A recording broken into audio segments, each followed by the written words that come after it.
이 프로그램은 개신교 예배설교 실황이며 원하는 분만 청취하시기 바랍니다.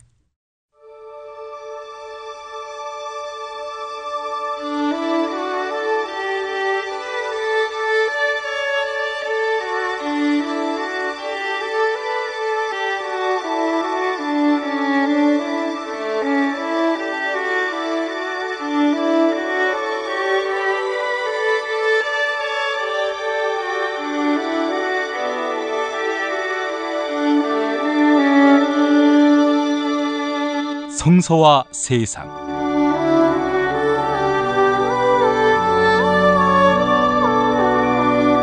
일요일 오후마다 만나는 성서와 세상.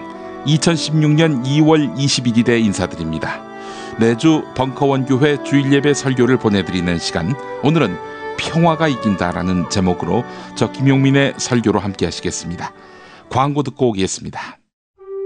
불의한 세력과 싸우다가 미사 도중에 총에 맞아 세상을 떠났습니다. 희망의 예언자 오스카 로메로. 스코트 라이트가 쓰고 김군수가 번역한 희망의 예언자 오스카 로메로. 아르테에서 나왔습니다. 서울, 인천, 경기의 신축 빌라타임즈에서 알차게 전해드립니다. 튼실한 사진, 지도 정보에다 현장 답사 서비스, 허위 매물에는 100만원 보상까지. 빌라타임즈를 검색하세요. 전국 방방곡곡 최고의 먹을거리를 모았습니다. 여기저기 가지 마세요. 팥가게면 됩니다. 팥가게에서 구매하시면 대한민국 농촌기업을 살린답니다. 팥가게, 인터넷에서 팥가게를 검색하세요. 팥가게. 한우 사고를 집어넣고 24시간 팔팔 끓인 곰탕, 연지연 곰탕. 어린이부터 노인까지 누구나 좋아하는 건강식 연지연 곰탕. 택배로 신청하시려면 010-7252-1114.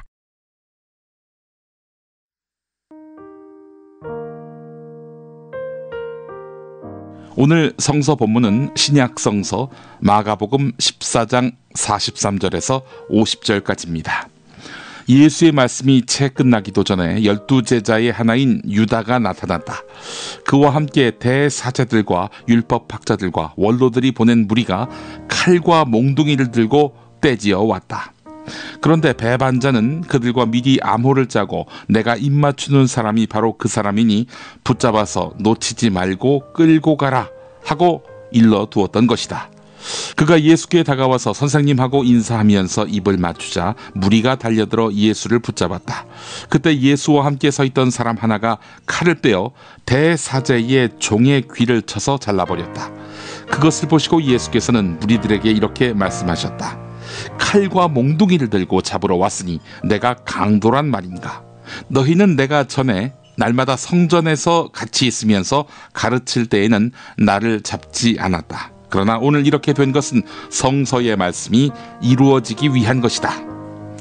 그때의 제자들은 예수를 버리고 모두 달아났다.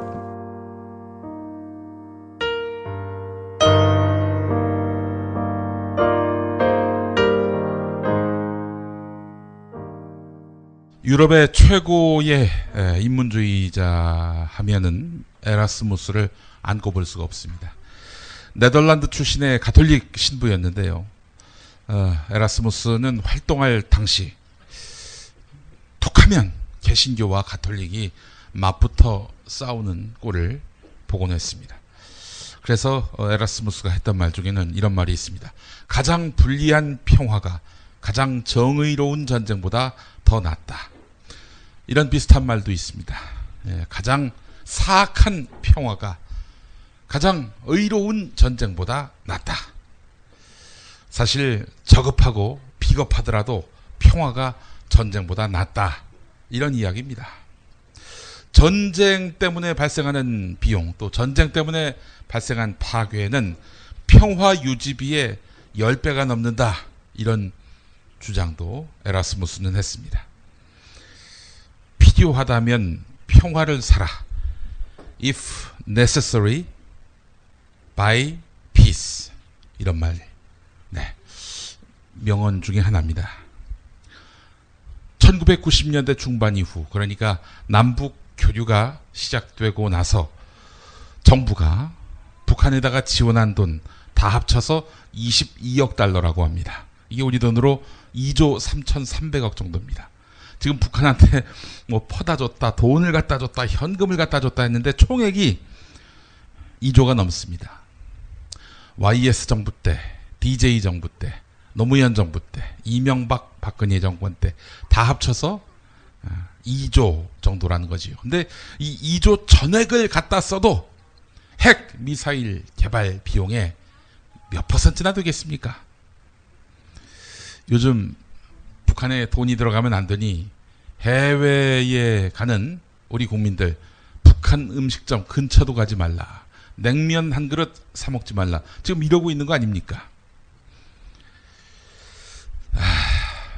자, 근데 지난 11일이었죠.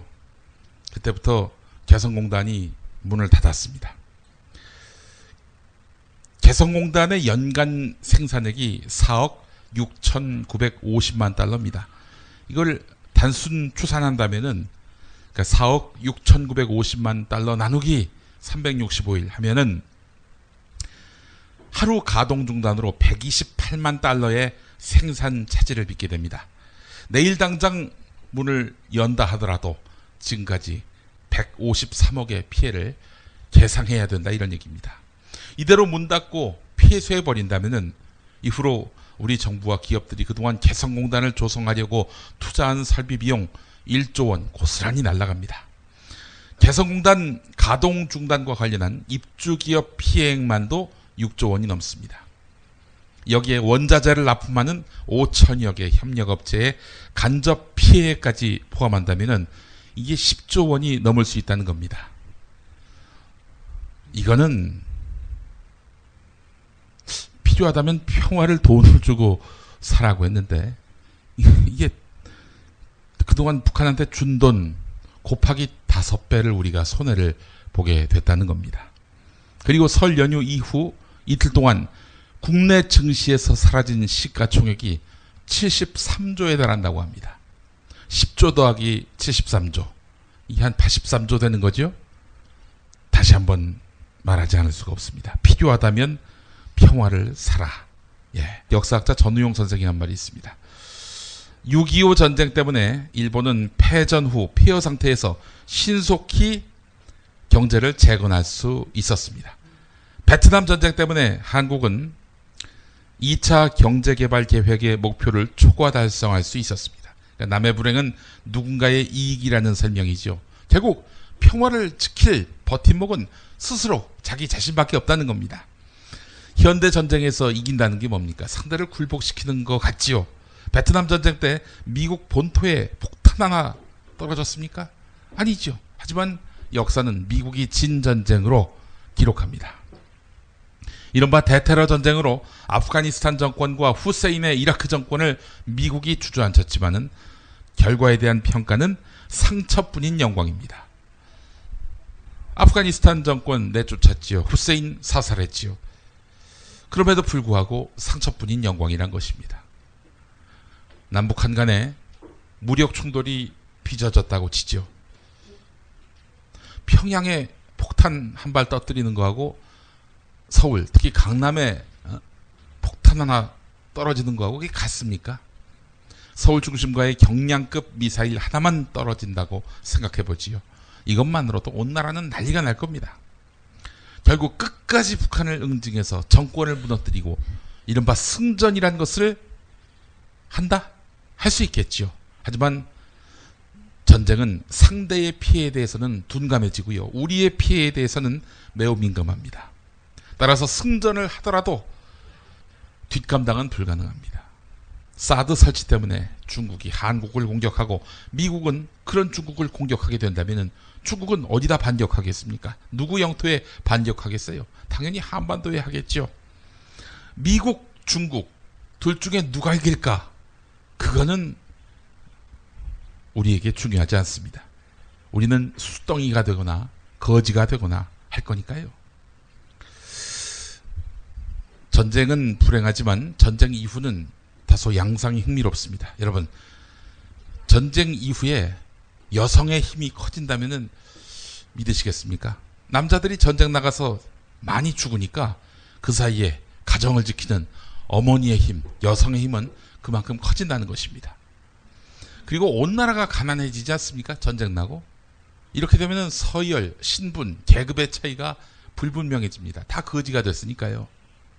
그러다 보니까 방글라데시처럼 모두가 소득 수준이 낮은 나라가 돼버리면 사람들끼리는 서로 정이 깊어집니다. 나도 박복하지만 너도 박복하지 않니? 이러면서 말이죠.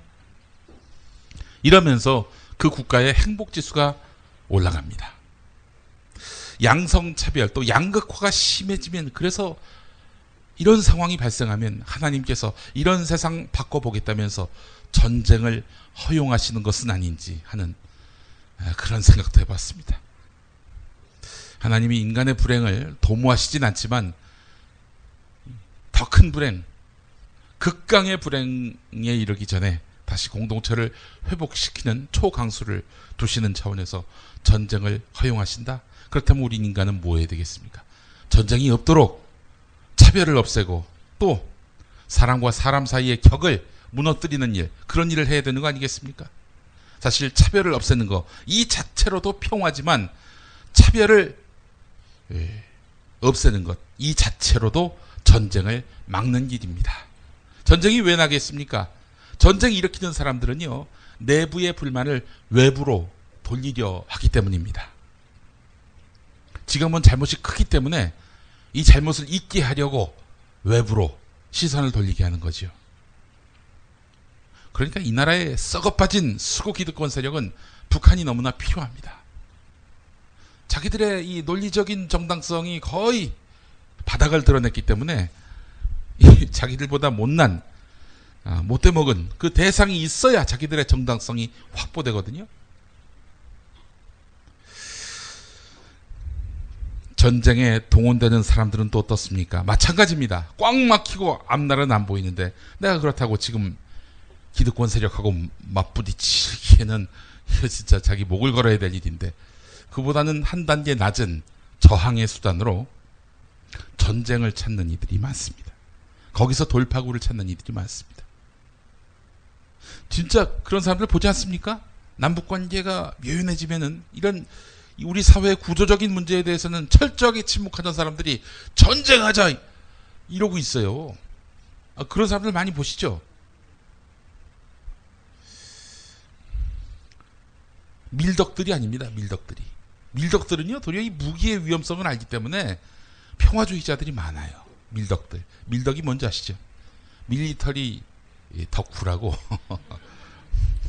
하여튼 총 미사일 이런 거에 관심 많은 분들이 있습니다. 이런 분들은 평화주의자가 많아요. 전쟁은 막아야 하고 전쟁을 막기 위해서 노력해야 합니다. 1951년 4월 11일에 한국전쟁이 한창 진행 중이던 시기에 트루먼 미국 대통령은 유엔군 사령관 더글라스 맥아더를 잘라버립니다. 해임시켜요. 아니 전쟁 중에 장수는 잘 안 바꾸지요. 이거는 뭐 격언 정도가 아니라 명언 정도가 아니라 전쟁에 있어서 상식이자 공식이었습니다. 그런데 군 통수권자인 대통령과 전장터의 최고 사령관 사이에 뭔가 갈등이 빚어졌기 때문에 이 최고 사령관을 날린 거 아니겠습니까?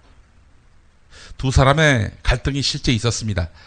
만주 폭격하자 이 주장을 맥아더가 펼친 겁니다. 그런데 어떤 폭격이냐? 만주에다가 히로시마에 쐈던 원자 폭탄을 1차로 26발 쏘자. 1차로 시범적으로 1차로 쏘자고 했습니다. 경우에 따라서는 2차, 3차도 가능하다 이런 얘기입니다. 한홍구 교수 책을 보니까 맥아더가 이런 강력한 주장을 한 것은 전쟁 수행 과정에서 자신의 판단 착오를 감추기 위해서다 이렇게 풀이합니다. 실제로 끊임없는 정보 보고에도 불구하고 중국의 한국전 참전 가능성을 철저하게 무시했던 맥아더였습니다. 전쟁 중에는요 상대 진영의 첩자들이 다 있습니다. 149대 때 서울까지 밀고 내려왔죠. 그 당시 평양에 연합군의 스파이가 있었어요. 적들이 어떤 동향을 펼치는지 또 적진에서는 여론이 어떻게 돌아가는지 이런 것들이 다 계산이 됐었단 말이죠. 그래서 중국군이 지금 전열을 정비하고 이 압록강을 건너려고 한다. 이런 그 첩보가 왔음에도 불구하고 메가더는 무시해버렸던 거지요. 그 엄청난 사람들이 밀고 내려오는데도 그 첩보조차, 아니 이미 그건 첩보라고 하기보다도 거의 상식에 준하는 그런 전쟁의 흐름이었는데 그걸 그냥 개무시해버린 거예요. 이런 것들을 감추기 위해서는 중국군의 본진에 기습을 해야 된다. 그렇기 때문에 원자폭탄 한 23발을 시범적으로 한번 쏘아보자. 이렇게 메가더가 이렇게 계획을 세웠던 겁니다. 만약 진짜 중국에다가 원자폭탄을 놨다면 어떻게 됐을까요? 중국이 일본처럼 잘못했습니다 이러면서 무릎을 꿇었을까요? 아닐 것입니다. 아마 미군이 진주한 남한 땅의 몇 배에 달하는 핵공격으로 보복했을 것입니다. 아마 소련까지 개입했겠죠. 한국전쟁으로 450만 명이라는 기록적인 사상자 수를 낸 인명피해 규모는 기하급수적으로 늘어났을 것이고 우리는 회복 불능의 상태로 치달았을 겁니다. 전쟁 나가지고 회복이 못된 채 망했거나 다른 나라의 식민지로 전락한 나라가 얼마나 많습니까? 하여간 그렇기 때문에 전란 속에서도 이렇게 일어설 수 있었던 것은 정말 대단한 기적과도 같은 일인 것입니다. 평화가 최선입니다. 애매할 때 무엇이 무엇인지 모를 때 무조건 평화를 택하라.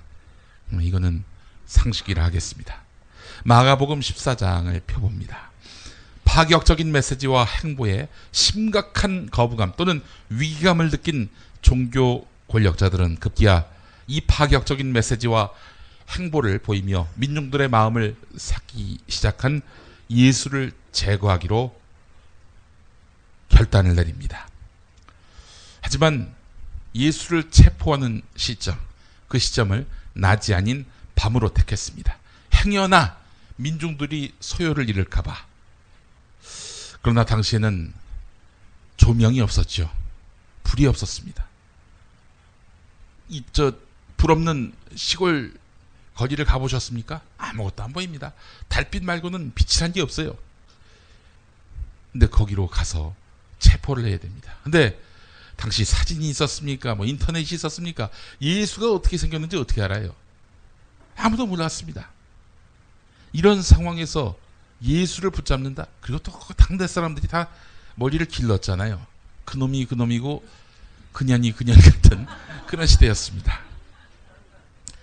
자, 이러다 보니까 매수된 제자 가룟 유다가 투입됩니다.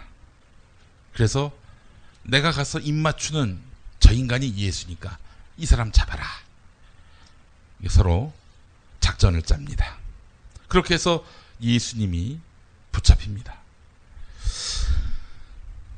내 복음서에서 예수님이 붙잡힌 일화들이 다 소개가 되고 있는데 각기 차이가 좀 있습니다. 요한복음에는 대제사장의 종의 귀를 자르는 베드로가 언급이 되고요. 누가복음에는 잘린 귀를 다시 붙여서 치유시켰다 이런 내용도 있고요. 마태복음에는 그 유명한 예수님의 말씀 칼을 도로 칼집에 꽂아라. 칼을 쓰는 자 칼로 망한다. 이런 말씀이 소개됩니다. 하여간 예수님이 그 야밤에 순순히 체포됐다는 점, 이 점만은 사실로 보입니다. 자신이 잡혀가면 어떤 일이 벌어질지 알면서 그렇게 순순히 체포에 응했던 것이죠. 예전에 한 라디오 방송에서 진행자 한 명이, 이분 아주 건방지기로 유명한 분입니다. 이분이 자기가 방송사로 차를 몰고 오는 길에 누군가 급하게 끼어들었다면서 방송 중에 차 번호를 댑니다. 끼어든 차에 그 번호를 기록했다가 방송에서 서울 나에 뭐 어쩌고 밝히더니 앞으로 조심하라. 이러면서 방송에서 이야기하는 거예요. 사람 이름을 거명한 게 아니니까 이건 뭐 명예훼손이라고 말할 수도 없겠지만은 나름 진행자는 이런 얘기를 했을 겁니다. 사회 정의를 위해서 자기는 이야기했다.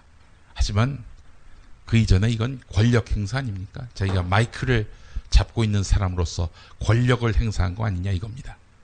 예수님은 수많은 민중의 환호를 받았고요. 그렇게 해서 예루살렘에 들어갔습니다. 많은 사람들은 예수가 메시아라고 믿었습니다. 우리는 예수님을 하나님의 아들, 전지전능한 신과 한 몸이라고 믿고 있습니다. 그렇다면 예수님은 이 시츄에이션에서 수많은 로마 병정과 맞붙어서 그들을 쓰러뜨려 눕혀야 했습니다. 민중들의 그 기대에 부응한다면 말이죠. 그럴 여지가 없다면은 혹은 몸을 숨겨서 뒤에서 세력을 규합한 다음 반란이라도 한번 일으켜야 했습니다. 민중의 기대에 부응한다면. 사실 당시 예수님은 힘이 있었던 분이었습니다. 뒤에서 세력을 규합하면은 수많은 사람이 달라붙었을 겁니다. 안철수라는 이름으로 그렇게 많은 사람들이 붙은 거 보세요. 안철수의 미래 가치에 대해서 투자하는 거 아니에요? 자, 그런데 예수님은 그렇게 하지 않고 너무나 이해할 수 없는 선택을 합니다. 스스로 순순히 체포에 응한 것입니다. 한마디로 말해서 예수님은 권력, 즉 힘의 유혹을 버린 분입니다. 힘의 힘으로 맞서야 한다. 예나 지금이나 변치 않는 논리입니다. 여러분, 사람들은 끊임없이 힘을 과시하려고 합니다. 그것이 바로 세력을 유지하는 길, 자신의 명망을 유지하는 길이라고 믿고 있는 것입니다.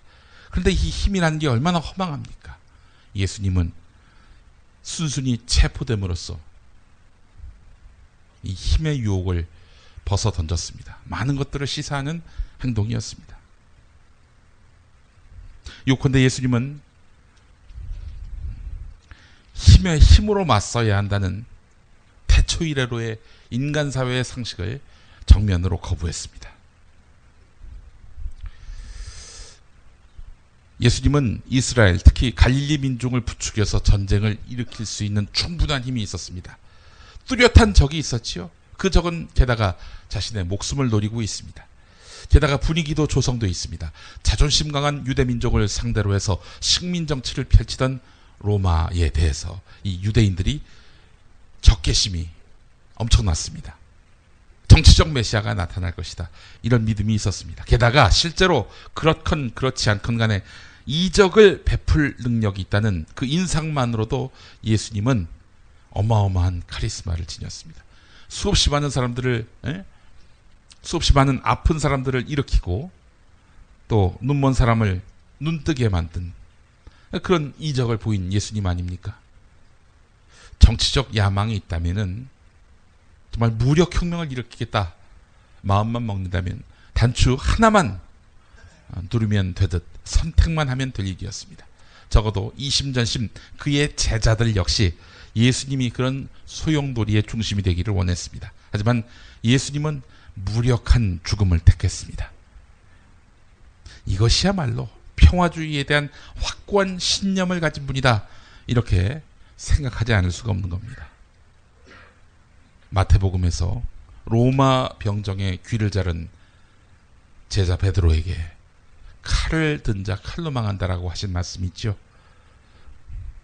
이것이 바로 예수의 평화주의를 상징하는 그런 말이라 하겠습니다.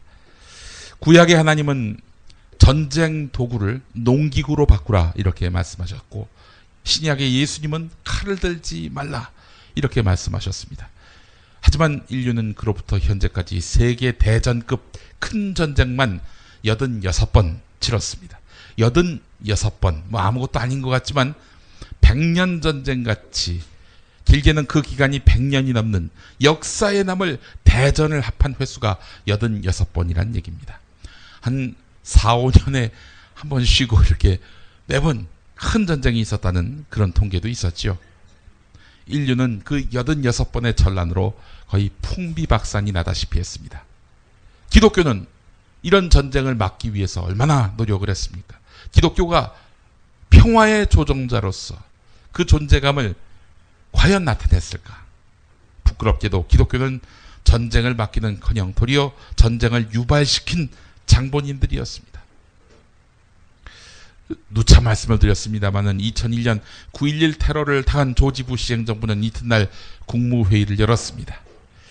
그 자리에서 막 담배 연기 속에서 분노와 자조, 질책의 목소리로 뒤범벅일 회의였느냐? 아니었습니다. 그날 그 회의는요, 콘돌리자 라이스가 반주하는 나 같은 죄인 살리신이라는 찬송가를 함께 부르면서 예배 분위기 속에서 시작이 됩니다. 부시 대통령을 비롯한 강요들은 함께 이 노래를 불렀습니다. 그 분위기만 보면 찬양 집회 그 자체였습니다. 부시 대통령은요, 그렇게 나 같은 죄인 살리신 부르고 또 기도하고 성경 말씀 읽었는지는 모르겠습니다만 그런 예배 분위기 비슷한 행사를 벌인 다음 본격적으로 회의를 합니다. 이 회의에서는 아프가니스탄과 이라크를 어떻게 하면은 제대로 응징할까를 논의합니다. 한마디로 침략 전쟁을 논의한 것입니다. 그 전쟁으로 사망한 사람만 최소 22만 5천 명이라고 합니다. 그들은 아무 잘못도 없이 죽고 말았습니다. 이처럼 제자를 자처하는 사람들은 도대체 무엇을 배웠는지 평화를 해치는 길목에 여지없이 나타나서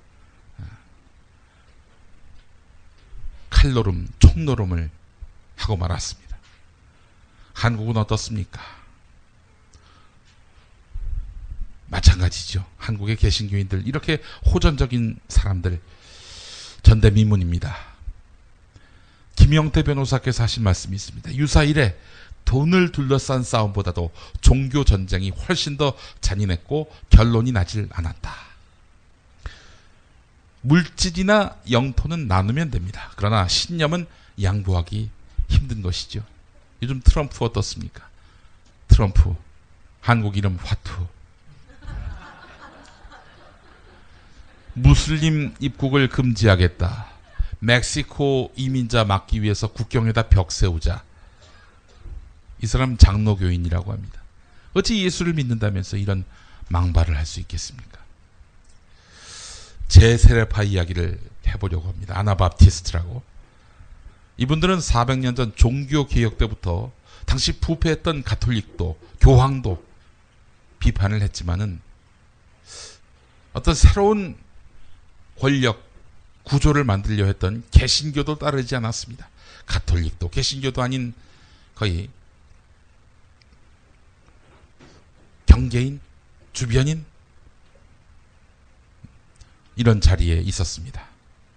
이 사람들은 그리스도의 초기 교회, 초대 교회의 어떤 공동체성을 회복하기 위해서 모여서 살았습니다. 자기 재산 다 모아가지고 내놓고 공동체에 그러면서 그렇게 함께 공동생활을 했었습니다.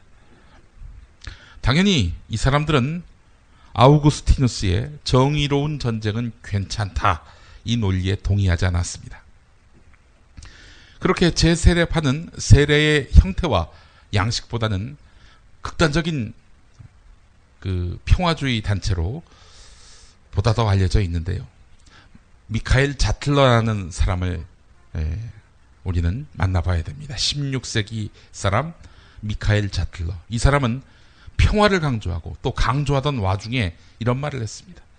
현재 우리를 위협하는 트루크족이 만약 우리 땅을 침범한다면 나는 트루크족 대신에 오히려 기독교인들에 대항하는 전쟁에 나서겠습니다. 이 말은요, 그 전쟁하지 말자는 얘기죠. 평화를 강조하다가 나온 일종의 실언이었습니다. 그런데 당시에 교회 주류 세력은 딱 밑줄을 그었습니다. 기독교와 전쟁하겠다. 이 사람은 트루크 편이다. 이러면서 미카엘 자틀러의 혀를 뽑았습니다. 그리고 온몸을 7조각 내서 화형시켰습니다. 아내 역시 몸이 묶인 채 물에 던져졌습니다. 물에 던져졌다는 게 뭡니까? 익사시킨 거죠. 이 여파로 다른 제세례파 초기 지도자들도 산채로 수장됐습니다. 가톨릭과 개신교도들은 이들을 경쟁적으로 사륙했습니다. 하지만 그들은 사라졌습니까? 사라지지 않았습니다. 평화에 앞서서 안보가 있어야 한다. 이렇게 이야기하는 사람들이 있습니다. 이를테면은 평화를 원한다면은 전쟁을 대비하라. 이 주장과 같은 맥락인 것이죠. 총 쏘는 연습을 많이 하고 작전 수행에 익숙하도록 훈련을 해서 군사력을 증진시켜야 힘이 있어 보여야 감히 남이 우리를 넘보지 못하게 될 것이고 그렇게 함으로써 평화를 지킬 수 있다. 이런 얘기 아닙니까? 산정연교회 김관선 목사님은 그런데 이런 말을 합니다. 우리가 전쟁 연습을 열심히 하는 것 때문에 적군도 전쟁 준비를 하게 되고 그것 때문에 우리는 다시 더 열심히 또 맞대응하는 군사적 훈련을 더 열심히 하는 무기를 더 비싼 걸 들여오는 이런 악순환이 생길 수 있다. 우리가 전력 증강을 위해 돈을 더 많이 쓰면 적들도 마찬가지다. 우리의 전쟁 준비가 적들을 자극하고 그것이 또 우리에게 악영향을 미쳐서 평화보다는 전쟁 가능성을 높이는 경향이 있다. 군비를 늘리면 여러분 전쟁에 대비해서 평화를 유지하는 것 같지요. 군비를 늘리면 어떻게 되겠습니까? 산업, 시장이 형성됩니다. 근데 무기 한 번 만들고 그리고 그렇게 해서 전쟁 날 때까지 기다립니까? 아니죠. 이 무기가 속히 소진이 돼서 또 생산되도록 해야 되는 거 아니겠어요? 그러니까 전쟁을 일으켜야 합니다. 이 군수업체들 먹여 살리기 위해서는.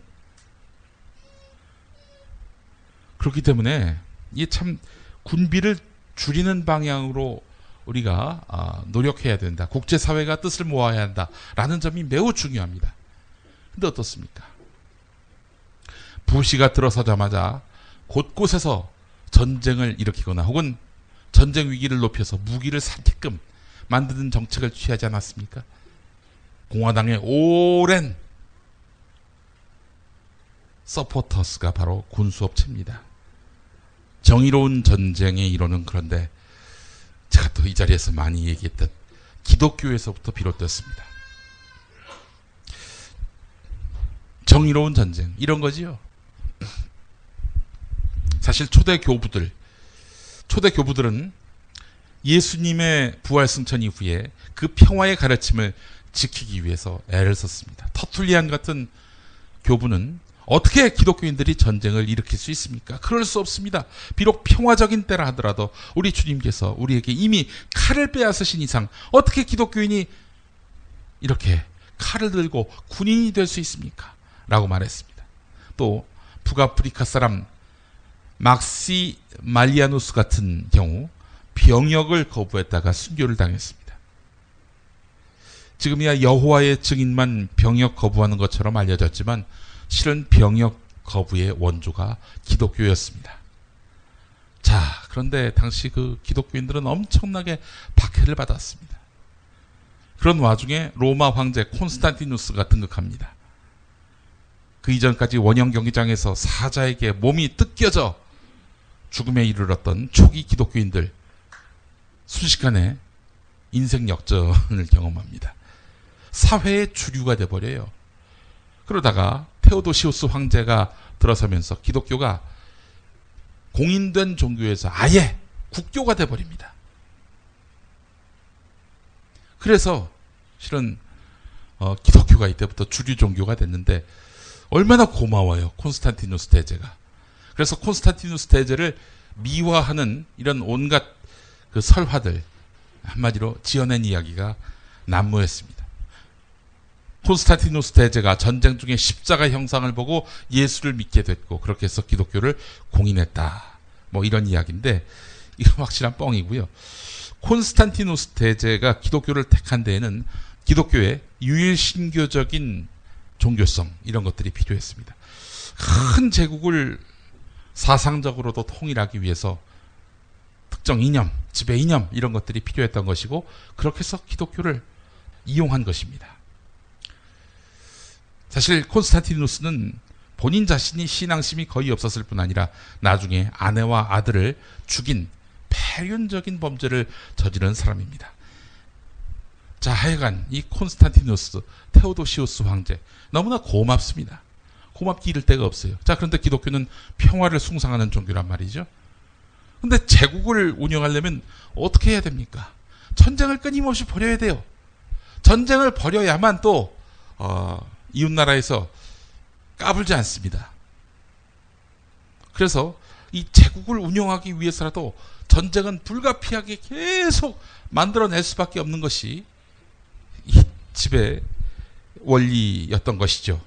이러다 보니까 기독교는 이 고마운 국가 권력을 향해서 뭔가 선물을 주지 않을 수가 없어요. 이전처럼 우리는 평화를 숭상합니다. 이렇게 얘기할 수 없었던 거죠. 그래서 고민 끝에 아우구스티누스가 말을 만들어냅니다. 전쟁을 하면 안 되는데 정의로운 전쟁은 뭐 불가피하게 할 수도 있는 거 아니냐. 슬쩍 이렇게 뭔가 예외를 만들어냅니다. 물론 아우구스티누스는 정의로운 전쟁에는 전제 조건이 있다라고 말합니다. 평화를 위한 전쟁이어야 한다. 즉 침략에 맞서는 전쟁이어야 한다는 겁니다. 누군가가 침략해왔다? 그러면은 그때는 맞서서 전쟁을 해야 한다. 이런 얘기입니다. 마치 일본의 평화헌법 같은 것이죠. 일본은 군대를 가질 수 없었습니다. 하지만 외부에서 일본을 침략해온다? 이걸 막기 위해서 최소한의 부대를 들 수 있도록 한 것인데 그게 바로 자위대 아닙니까? 근데 지금 평화헌법 뜯어 고치려 하잖아요. 아베가. 이런 겁니다. 실질적으로 일본 영공에 뭐 다른 나라의 전투기가 날아온다? 이럴 경우에만 맞설 수 있는 게 아니라 아무래도 저놈들이 우리를 침략할 것 같다. 그러면은 선제적으로 타격할 수 있게끔 그렇게 해서 자기 나라 영토를 지킬 수 있게끔 하는, 그러니까 한마디로 침략을 허용하도록 길을 터주는 평화헌법 개정을 추진하고 있습니다.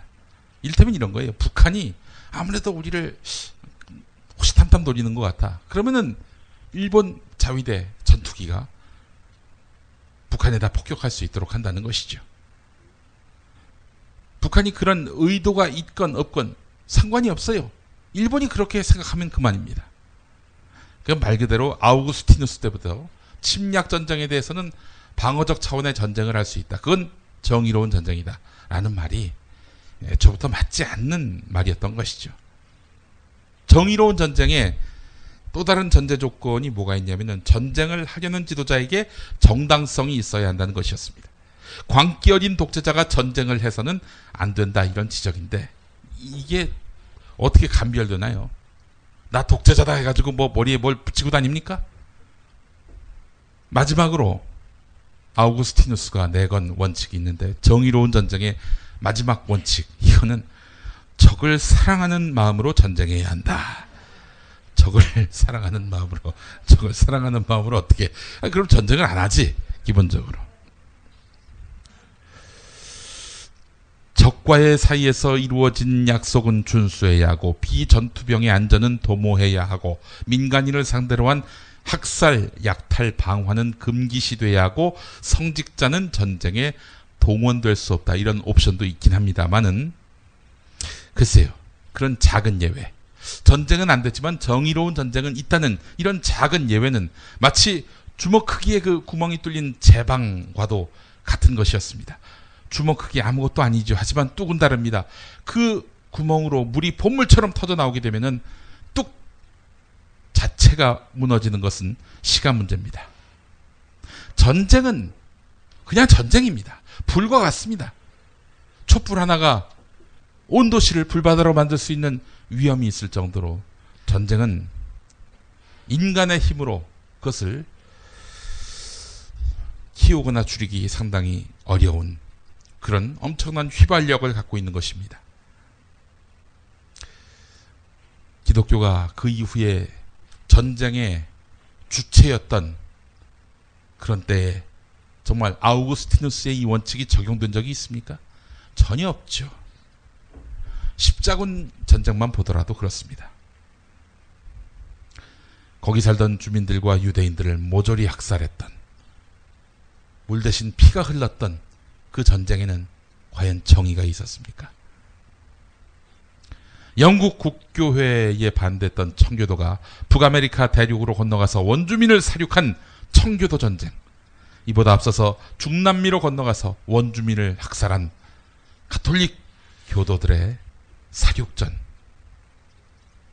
게다가 독일 천주교도들이 개신교 박멸 작전을 시작하면서 벌어진 30년 전쟁, 또 다른 개신교 가톨릭 전쟁인 위그노 전쟁, 빼놓을 수가 없습니다. 그래서 4세기부터 21세기에 이르는 거의 모든 전쟁이 기독교가 한쪽 당사자였거나 양쪽 당사자였던 경우입니다. 방식도 아주 잔인했지요. 상대방의 혀를 뽑거나 산채로 불태우거나 몸을 조각내거나 물에 빠뜨리거나. 조건부이긴 하지만 전쟁을 허용하면은 모든 원칙은 허물어집니다. 의로운 전쟁에만 참여해야 한다는 원칙마저 허물어집니다. 독일 교회 어떻습니까? 나치 전쟁에 동조했지요. 일제강점기 때 교회 종탑을 녹여가지고 총알로 쓰시라면서 상납했던 조선의 교회는 어떻습니까? 김두식 경북대 교수의 칼을 쳐서 보습을이란 책에 나와 있는 내용들을 많이 인용했습니다. 박노자 교수가 한 말이 있습니다. 정의로운 전쟁은 세상에서 가장 오래된 거짓말이다. 러시아 출신 지식인 박노자 교수의 이 말. 전쟁은 수천 년 착취와 비착취 관계 같은 사회 경제적 갈등을 덮는 도구로 사용되어 왔습니다. 그러니까 내부의 불만을 외부로 돌리기 위한 목적으로 이 전쟁이 이용되어 왔다는 것이죠. 오랜 전략 전술 공식은 내부의 불만을 외부로 돌리라는 것이었습니다. 얼마나 많은 문화예술 작품들이 전쟁을 미화했습니까? 문화예술 작품만 전쟁을 미화한 것이 아닙니다. 플라톤과 키게로 그리고 맹자 등 철학자들마저도 윤리를 전쟁에 접목시켰습니다. 전쟁은 야만인을 교화한다. 그리고 문명이 없는 나라에 문명을 전달한다. 이런 말 많이 들어보셨을 겁니다. 그래서 노자가 했던 이 말이 너무나 의미심장합니다. 좋은 무기는 상서롭지 못한 도구다. 전쟁에서 이긴다 해도 기쁜 일이 아니다. 많은 이들의 죽음으로 얻은 전승은 슬픈 일일 뿐 장례식으로 기념돼야 한다. 평화는 더 강조할 여지가 없는 상식임을 예수님은 자신의 체포를 통해서 보여주신 것입니다. 예수만입니까? 정의감, 동족애에서 결국 칼을 든 모세는 인심도 명분도 얻지 못한 채 광야에서 40년간의 고행을 자초하고 말았습니다. 평화를 극복하는, 그러니까 평화를 이기는 전쟁과 무력은 없습니다. 분단의 시대를 사는 기독교인에게 있어서 예수의 평화주의는 상식이면서 사명입니다. 평화로운 공존과 상생은 기독교인이라면 반드시 실현해야 할 우리의 과제입니다. 칼로 쳐서 보습을 이란 책을 아까 잠깐 소개를 해드렸는데 이사야서에 나와 있는 표현이죠. 소도 자기 주인을 알고 나귀도 누가 자기를 어떻게 먹여 키우는지 아는데 인간은 나의 자식됨을 모른다 라고 하는 부분이 이사야 1장에 나와 있습니다. 이 하나님이 굉장히 탄식하는 것인데요. 하나님은 심지어 예배하러 온, 또 봉헌하러 온 사람들에게까지 앞으로 그런 거추장스러운 일을 하지 말라라면서 일침을 가합니다. 무엇하러 나에게 이 많은 재물을 바치느냐? 누가 너희에게 그것을 요구했느냐? 다시는 헛된 재물을 가져오지 말라. 다 쓸모없는 것들이다. 너희가 팔을 벌리고 기도한다 하더라도 나는 커들떠 보지조차 않겠다. 너희가 아무리 기도를 열심히 한다 해도 나는 듣지 않겠다. 아버지 어머니께 효도하러 갔는데 너 따위는 필요 없다. 집에 가라. 이런 말을 듣는 격이죠. 이 말을 하나님에게서 들은 이사야는 하나님의 그 어떤 분기탱천함에 더해서 언성을 더 높입니다. 죄지은 민족, 허물이 큰 백성, 흉악한 종자, 타락한 자식들, 너희가 주님을 버렸구나. 그리고 이렇게 경고합니다. 너희가 수치를 당할 것이며 너희가 동산에서 이방신들을 즐겨 섬겼기 때문에 창피를 당할 것이다. 기어이 너희는 잎이 시든 상수리 나무처럼 될 것이며 물이 없는 동산과 같이 메마를 것이다. 강한 자가 사모라기와 같이 될 것이다. 엄청난 악담을 늘어놓습니다. 이스라엘 즉 유대나라 백성들은 어떻게 하나님 마음을 잃었을까? 이사야가 살 당시 정치적 종교적 타락이 극도에 달했습니다. 역대 망조가 된 나라의 그 패턴을 보게 되면은 부패상이 극에 달한 경우가 대부분이었습니다. 지금 우리의 경우가 그런 거 아닙니까? 부패지수 세계 1위. 대부분 높은 자, 힘 있는 자, 가진 자가 원인 제공을 합니다. 시스템에 의해서 나라가 돌아가면요, 부패지수가 높을 수 없습니다. 내가 뭔 잘못을 했단 말이죠. 부패를 저질렀어요. 근데 보니까 나를 구원해 주실 어떤 권력자가 있단 말이죠. 법 위에 계신 권력자가 있으면은 그 권력자한테만 잘 보이면 되잖아요.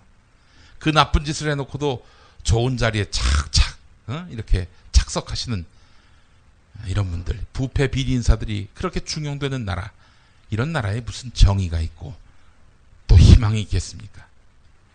당연히 뭐 부패 좀 저지르면 어때? 윗분이 날 인정해주면 그만이지. 이러면 당연히 그 나라가 썩을 수밖에 없는 겁니다. 대부분 그래서 높은 자, 힘 있는 자, 가진 자가 원인 제공을 한다, 이런 얘기입니다. 유대나라 당시 기득권 세력의 사치와 권력 투쟁은 극에 달했습니다. 그렇게 해서 사회적 불평등과 구조적인 악순환을 양산해냈습니다. 평화의 적은 그런 의미에서 보면 전쟁이라기보다는 전쟁의 원인이 되는 양극화라 하겠습니다. 그렇게 유대나라의 기틀은 무너졌습니다. 당연히 국방도 구멍났습니다. 전 걱정됩니다. 지금 우리나라 국방 엉망이죠. 일반 사병의 온갖 전투복, 전투화, 전투모 다 부실하다는 거 아니겠습니까? 뭐 노크 귀순을 할 정도로 이게 국방이 엉망인 전방의 상황조차도 이렇게 허술하게 이를 데 없다는 이야기를 들으면서 이러다가 도발이라도 당하면 어쩌나, 대응도 못할 텐데 하는 생각이 듭니다.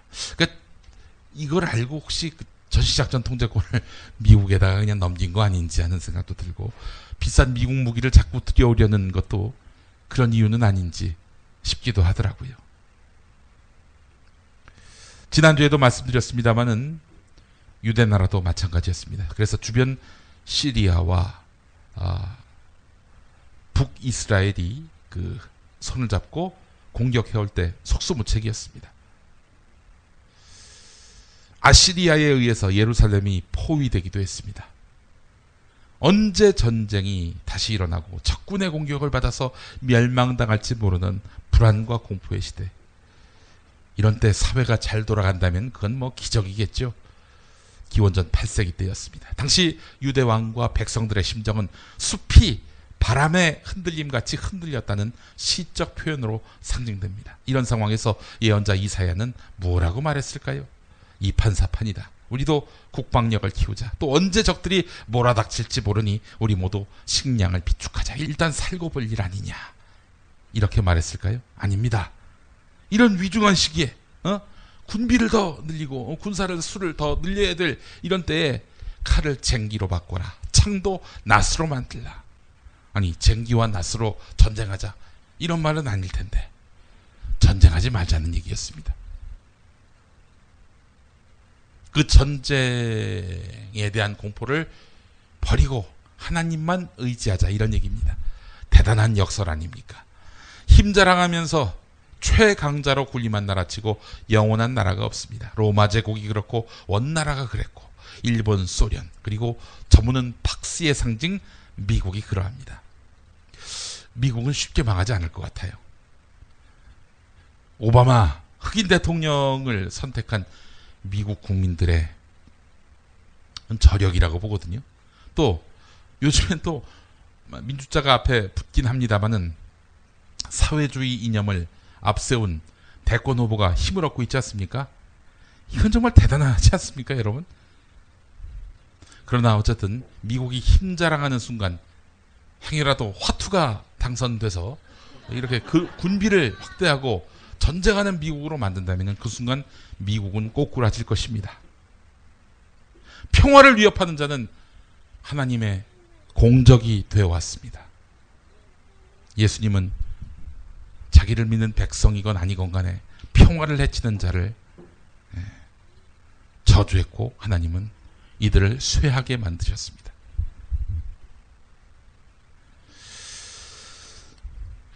가해자와 피해자의 비역은 전쟁 시기에는 무의미합니다. 그렇지 않습니까?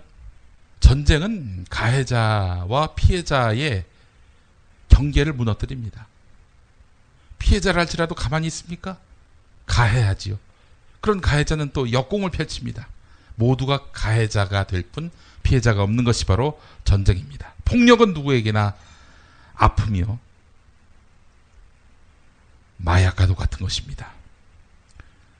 그래서 평화는 최선입니다. 폭력을 배격하는 예수의 가르침은 장황하거나 구구하지 않았습니다. 단순하고 선명했습니다.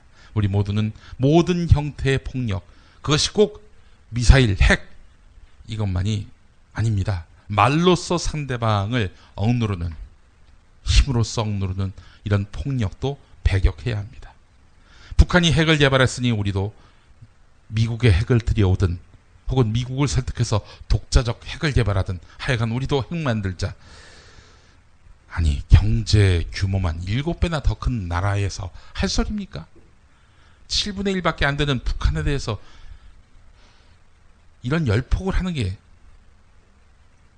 우리 몸집이 7분의 1밖에 안 되는 사람이 싸우자 이러면 비웃어야지, 그래 싸우자 이럽니까? 결국에는 지금 새누리당이 뭐 핵개발 운운하고 있는데 그거는 총선용입니다. 100%입니다. 아니 200%예요. 제가 봤을 때. 폭력은 또 다른 폭력을 부릅니다. 폭력이 또 다른 폭력을 부르는 한반도 범죄의 역사는 반드시 종식돼야 합니다. 이거를 해야 할 일 누가 하겠습니까? 원수를 사랑하라 하신, 칼을 든 자 칼로 망한다고 하신 그 예수의 제자가 되겠다는 우리 그리스도인들이 그 일을 해야 되지 않겠습니까? 평화의 임금 되신 예수님을 우리가 마음속에 새기면서 그분의 삶을 따라가는, 그분의 가르침 속에 모든 행동의 준거를 삼는 여기 모인 우리 벙커원 교회 교인들이 됐으면 좋겠습니다.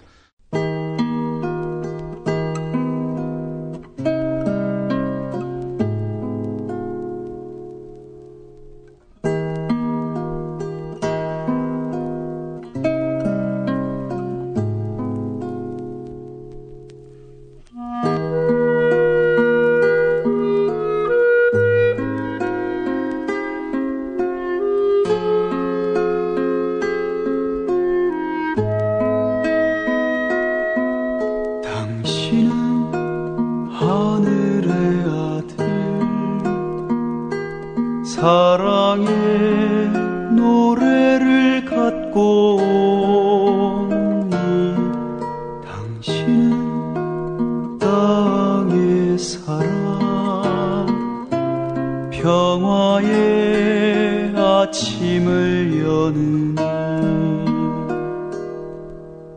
잠든 이들을 깨우고 평등 세상을 여느니 새 날을 기다리는 사람들의 삶 속에 우뚝 서 계시는 이 당신은 하늘의 아들 맑은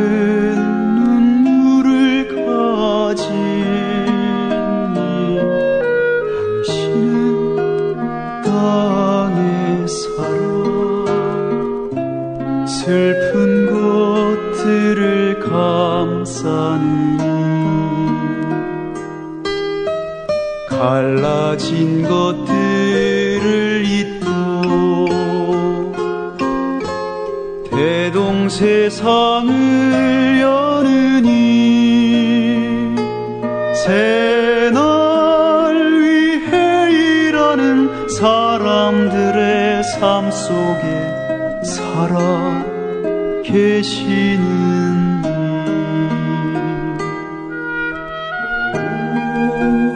당신은 하늘의 아들 정의의 노래를 부르는 하늘의 아들입니다. 당신은 땅의 사람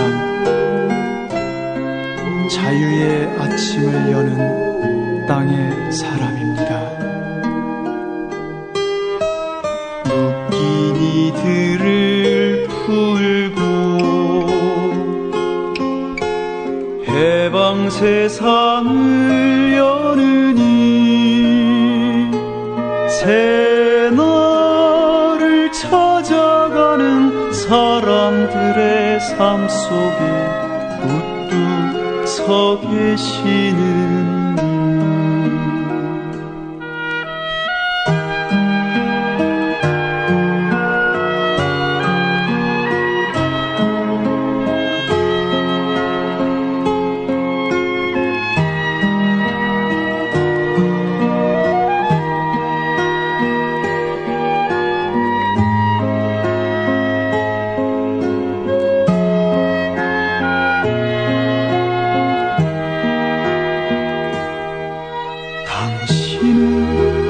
하늘의 아들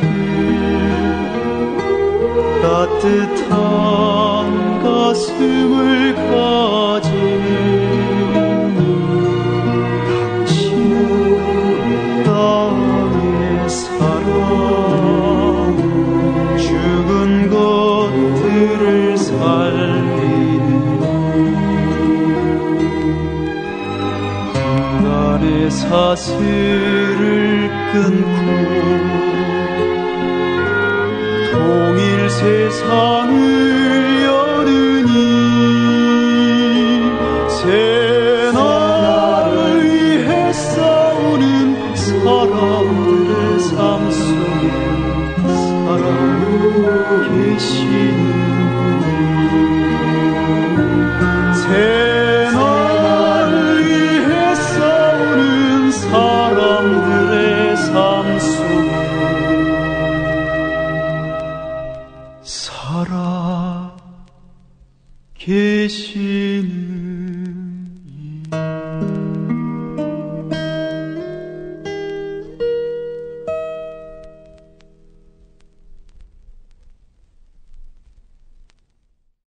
참치의 맛은 좋은 참치가 좌우합니다. 구이동 대양 참치가 그렇습니다.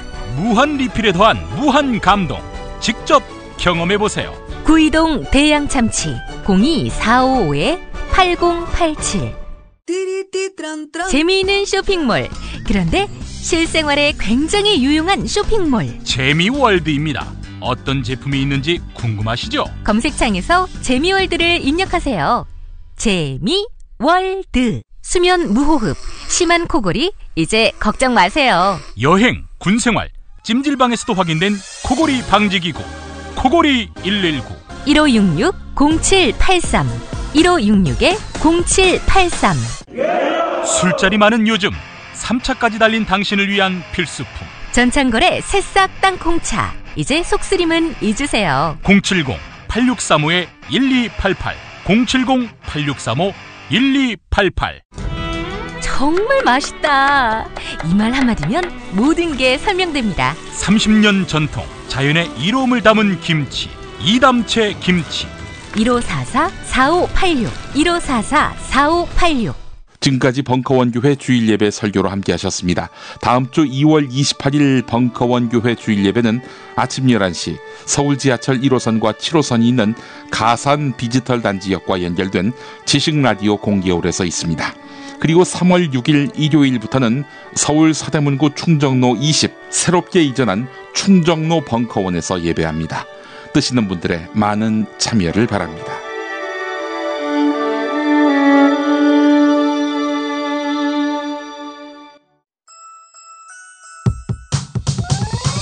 이번 방송 괜찮았나요?